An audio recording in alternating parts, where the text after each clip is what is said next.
Minha amiga e meu amigo, o Brasil inteiro tomou ciência nesse dia 22, quarta-feira, da operação que a Polícia Federal fez em dois estados, São Paulo e Paraná, tendo em vista que foi descoberto e desmantelado uma quadrilha, a qual tinha um plano para sequestrar e matar o ex-juiz, atualmente senador da República, Sérgio Moro. E o alvo dessa quadrilha, deste bando, dessa organização criminosa, conhecida no Brasil e até fora do Brasil, PCC, Primeiro Comando da Capital, tinha também outras autoridades como alvo de sua ação. No raio dessas operações, tinha promotores, juízes, a esposa do ministro, a esposa do senador Sérgio Moro, como também os seus filhos. Esse fato veio à tona. E conforme eu falei, há muitas pessoas envolvidas nessa trama foram presas no dia de hoje, alvo de uma operação da PF que tinha como objetivo cumprir o mandado de busca e prisão. Olha, meu amigo, ao ponto que chegamos. O PCC queria fazer tocar esse terror no Brasil, mas existia uma estratégia sórdida. O sequestro, as possíveis matanças seriam feitas de forma diversas. Alvos diversos, em vários lugares, e pasmem, senhores, todos no mesmo momento, com o claro objetivo de chocar o país e fazer chantagens. Porque uma das reivindicações dessa organização criminosa seria a soltura do seu líder, o Marcola, que se encontra preso em Brasília. O fato dessa operação estar sendo tramada, e graças a Deus foi desbaratada, ainda assim nos traz preocupação. Eles queriam tornar alvo de seus ataques uma pessoa que, pelo fato de ter agido como juiz, uma vez atacando o Sérgio Moro, estaria-se atacando todo o judiciário. E isso não é bom. Isso é um precedente extremamente perigoso. E ainda há um agravante, que hoje aquele que lá atrás era juiz exerce a função de ministro da República. Melhor dizendo, senador da República. O que seria também um ataque ao Senado, a um poder constituído. Ou seja, olha a gravidade da coisa. Sequestrar e matar um senador da República no exercício do mandato, porque lá atrás, na condição de juiz, condenou maus feitores que fizeram por ser condenados. Eu tenho visto, minha amiga e meu amigo, que as organizações criminosas elas estão ganhando força e se mostrando mais ousada nesse ano de 2023, ano em que nós inauguramos como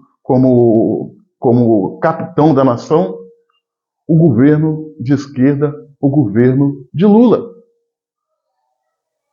Tanto é que quando foi oficializado a vitória do Lula, houve imagens circulando nas redes sociais dos presos comemorando na cadeia. Olha o que aconteceu no Rio Grande do Norte, e está acontecendo no Rio Grande do Norte. Uma organização criminosa provocou desordens imagináveis naquele estado, atacando quartéis, atacando prefeituras, atacando repartições públicas e privadas, fazendo de refém a população, trazendo prejuízo para o Estado e para os cidadãos. E no meio a isso tudo, a gente viu algumas denúncias de que o governo daquele estado foi leniente com a ação criminosa, ou seja, não teve pulso firme na tratativa com esses criminosos. E vale lembrar que o estado do Rio Grande do Sul, do Rio Grande do Norte, é comandado pela senhora Fátima Bezerra, filiada ao PT, que está inaugurando o seu segundo mandato à frente daquele estado. Quando o pau estava cantando no Rio Grande do Norte, o ministro da Justiça do governo Lula, Flávio Dino, ao invés de ir para o Rio Grande do Norte para acompanhar de perto aquela situação e trazer soluções sobre a luz da legalidade para acabar com aquela desordem, de uma forma estranha e injustificável até aqui, ele foi para o Rio de Janeiro, num local conhecido como Complexo da Maré, uma favela, um complexo de comunidade, um complexo de favelas barra pesada, aonde a polícia tem dificuldade para entrar, mesmo com carros blindados, os chamados caveirões. Mas o ministro foi, sem escolta policial, sem o conhecimento das autoridades de segurança daquele estado, adentrou a comunidade. Ele, em 2 carros, com a equipe pequena. Há quem diga que ele teve carta branca do tráfico para adentrar a comunidade, para se reunir com alguns membros da comunidade, conforme ele afirma. Tudo isso é muito estranho, senhoras e senhores. O que a gente percebe é que o Brasil está sendo arrastado aos poucos para um processo de mexicanização. O que seria mexicanização? É transformar o Brasil na mesma situação em que se encontra o México. O México hoje, um país lá da América do Norte, está tomado pelo crime organizado. E há territórios demarcados onde o Estado não tem vez, não tem voz e nem autoridade. Quem manda são os narcotraficantes, o crime organizado, a narco-guerrilha.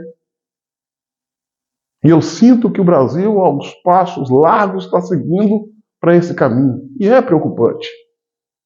Eu tenho pena do Brasil, eu tenho pena de mim, eu tenho pena de nós brasileiros. A gente percebe que com a vitória do Lula, a bandidagem se sentiu mais ousada. Porque a esquerda tem essa característica de tratar o bandido como vítima da sociedade, como vítima do capitalismo opressor. Para a esquerda, vítima não é quem é atacado. Vítima, para a esquerda, é quem ataca. E é por isso que a bandidagem, de uma forma jamais vista, se arvora sobre o Estado e sobre o cidadão. Imagina se eles conseguissem fazer se o PCC conseguisse fazer o que eles queriam. Existe no linguajar do marginal um processo chamado salve geral. O que é salve geral? Salve geral é aqueles ataques que eles dão de maneira coordenada nos estados, como foi em São Paulo, em que o PCC atacou agentes de segurança, provocou desordem naquele estado, e na época o governo daquele estado era o atual vice Geraldo Alckmin. Como está ocorrendo no Rio Grande do Norte, aquela desordem generalizada, isso chama-se salve geral na linguagem deles. É um ataque a nível de Estado. Esse salve geral que o PCC queria fazer seria a nível de Brasil. Várias autoridades, nos mais diferentes pontos do Brasil, seriam sequestradas, mortas. e todas no mesmo dia e no mesmo momento para chocar, para desafiar a autoridade do Estado. Isso é passar de todos os limites. E requer do Estado brasileiro, em especial do Ministério da Justiça, uma ação mais dura contra esses autores que estavam coordenando essa investida contra o Estado.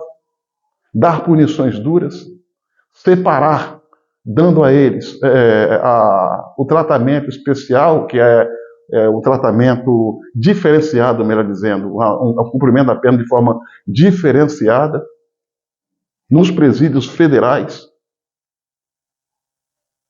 É preocupante. O que aconteceu no Rio Grande do Norte, e esse plano de tentar matar Sérgio Moro e outras autoridades, é muito grave. É um caso que precisa ser federalizado.